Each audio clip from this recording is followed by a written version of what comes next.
The best performance cars of Mopar'S forgotten brand.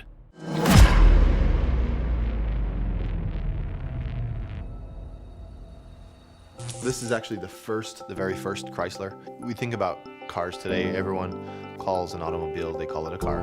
The term car is just a shortened version of just took the horse away and replaced it with a motor. So that's why this car is proportioned the way it is, right? It almost looks like a carriage, and then you could have easily chopped off the hood and put a horse there and it would have been perfect. Since its inception in 1928 as a budget-friendly option beneath Dodge and Chrysler, Plymouth thrived as a dependable and accessible choice, trailing only Ford and Chevrolet in sales. Embracing the muscle car era, Plymouth transformed into a performance powerhouse, showcasing top-tier Mopar engines and delivering exhilarating rides. Today, we celebrate Plymouth's finest muscle cars, revered for their blend of style, power, and speed, despite the brand's eventual discontinuation by Chrysler in 2001, leaving a void in the realm of high-performance automobiles. Number 1. 1958 Plymouth Fury.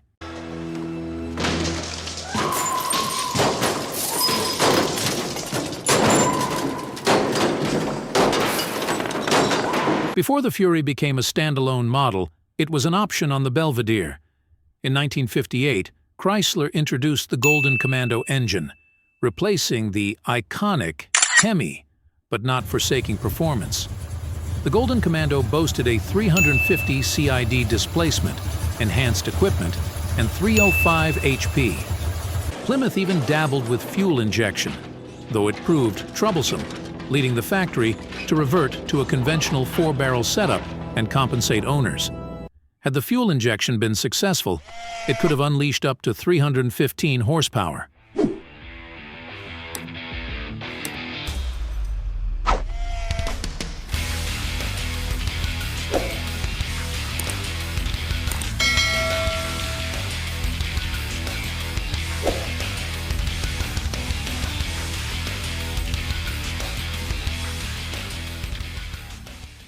Number 1967 to 1971. Plymouth GTX introduced in 1967. The Plymouth GTX emerged as a luxurious option within the Belvedere series, boasting a formidable 375 horsepower and a standard 440 V8 engine. Positioned to rival upscale counterparts, Plymouth adorned the GTX with opulent amenities and distinctive exterior trims. The epitome of muscle car opulence, the GTX offered a singular optional engine, the legendary 426 Hemi. Despite its allure, the GTX remained a niche choice due to its higher price tag, rendering it a rarity today. By 1971, amidst dwindling power across the muscle car spectrum, Plymouth bid farewell to the GTX, preserving its legacy as the final chapter in a lineage of formidable performance vehicles.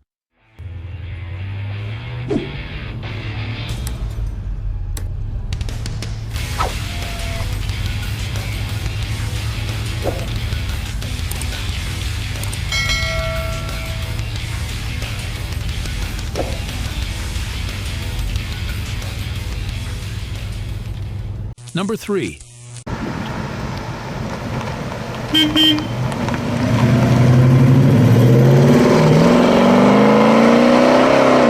(1968 to 1974) Plymouth Roadrunner.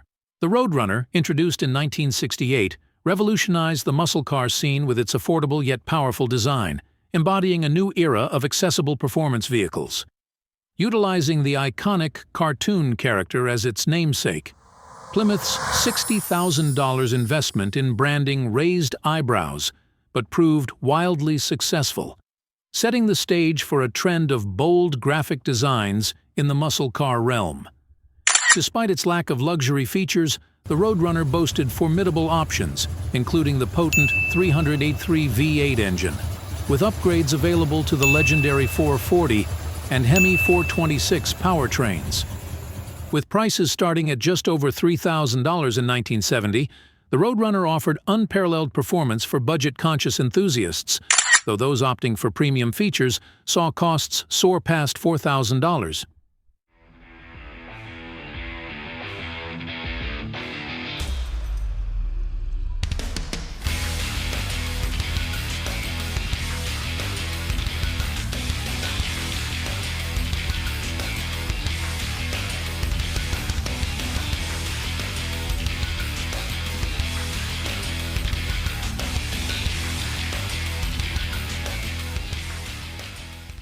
Number 4. Barracuda. 4 great engines, 3 great bodies, and torsion bar suspension for true sports car handling. See what Plymouth's up to now at your Plymouth dealers. Just look what Plymouth! 1969 Plymouth Barracuda 440. In 1969, the pony car rivalry intensified. Mustang held its ground, while the Camaro Firebird duo launched a full-scale assault. Chrysler joined the fray with the revamped Barracuda, boasting the optional 383 engine and 2 new body styles. Yet, the Barracuda 440 stole the spotlight, housing the largest engine ever seen in its class. Plymouth aimed for drag racing dominance, crafting a powerhouse with the 440 V8. Despite its compact frame, fitting the massive engine required intricate modifications. With 375 horsepower and 480 pounds of torque, the Barracuda 440 was a speed demon, albeit challenging to control due to wheel spin. Its scarcity renders it highly coveted among collectors today.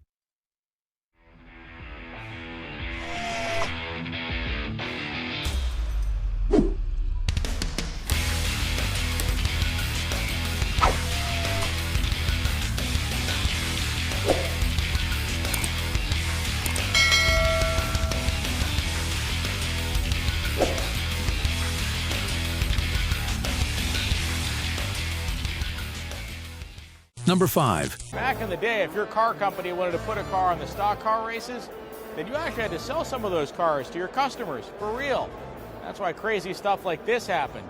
This is the 1970 Plymouth Superbird.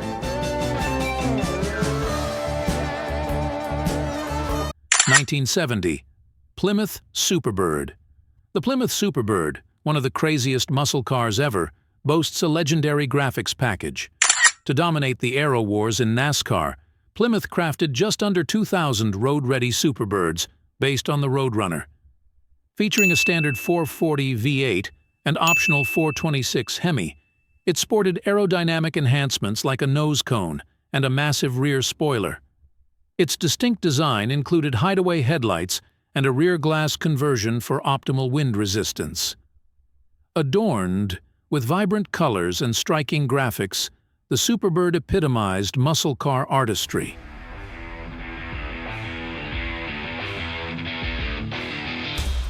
Now, the rules never said you had to sell a whole lot of them, so the factory only produced these cars for a couple of months in the fall of 1969. It's extremely doubtful that this giant fin and the nose cone on the front made any real difference at all in ordinary street driving, but they certainly do look distinctive.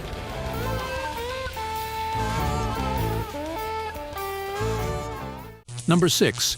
1970 Plymouth Fury GT. Plymouth, despite its economy brand status, boasted a surprising array of muscle cars in the 60s and 70s, including the luxury GTX and the significant debut of the Fury GT in 1970.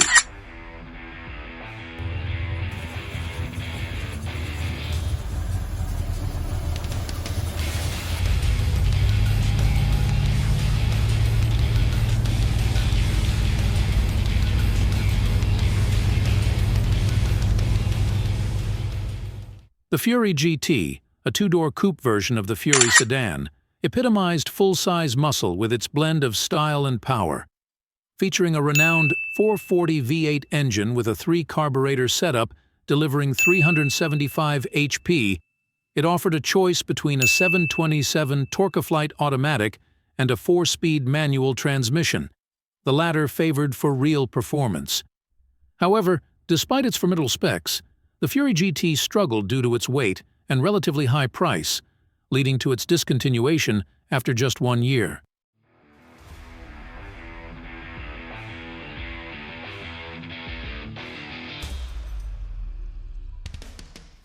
Number 7. 1964 Plymouth Barracuda. Introduced just weeks ahead of the Mustang. In April 1964, the Barracuda marked the birth of the pony car genre, riding on the Valiant platform. Chrysler, spurred by Ford's imminent release, jumped into the segment with modest options of straight 6 and V8 engines. Its innovative design boasted a sweeping fastback profile and a distinctive panoramic rear window, setting it apart in the era. While not matching the Mustang's success, the Barracuda garnered acclaim, signaling Plymouth's potential dominance in the muscle car arena.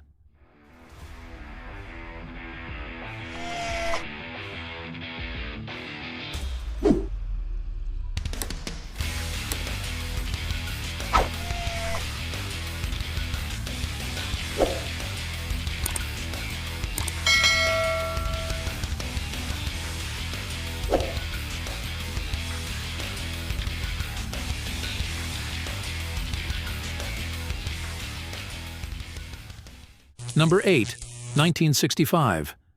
Plymouth Belvedere Altered Wheelbase.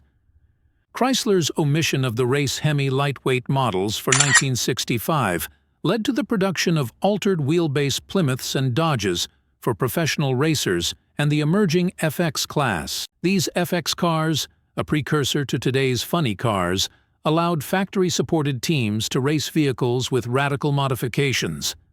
Among them were 6 Dodge Cornets and 6 Plymouth Belvederes, with their floor pans shifted 15 inches forward, optimizing weight distribution and traction. These non-street legal beasts boasted various thrilling configurations, including fuel-injected, supercharged, or turbocharged engines, making them prized relics in the annals of muscle car history.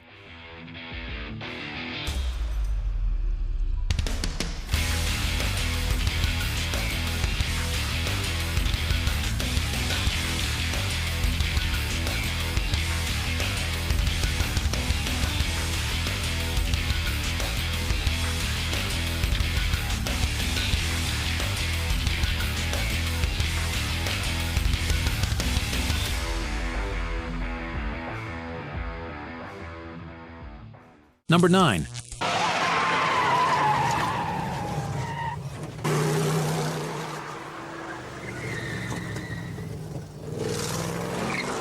(1968) Plymouth Barracuda Hemi drag car.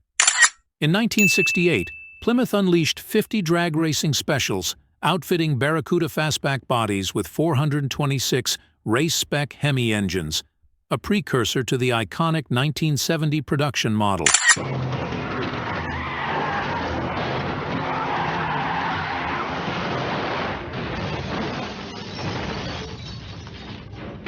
Sharing production with the Dodge Hemi Dart at Chrysler's Hamtramck, Michigan plant, these Barracudas were pure racing machines, strictly off-road and unsuitable for street use.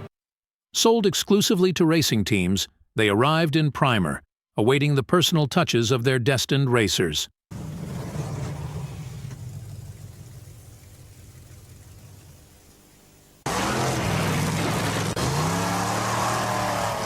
Number 10.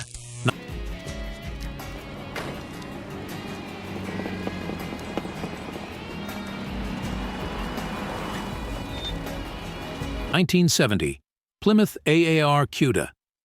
The 1970 model year marked the zenith of classic muscle cars, boasting an unparalleled array of iconic machines. The pony car battles raged fiercely with the introduction of the Firebird, Camaro, Challenger, and the revamped Barracuda. Among the most captivating Barracudas was the rare AAR Cuda, a limited edition paying homage to Dan Gurney's All-American Racing Team. With its distinctive matte black hood, 340 V8 small block engine, rear spoiler, and striking side graphics featuring the prominent AAR logo, this variant stood out.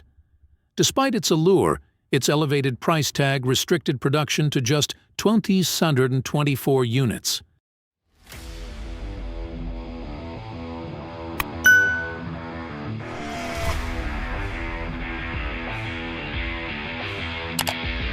Happy with today's list? Which car do you fancy most? Drop your pick in the comments below. Catch you in tomorrow's video. Goodbye for now. Don't forget to like, share, and subscribe for more explorations of the muscle car masters in American history.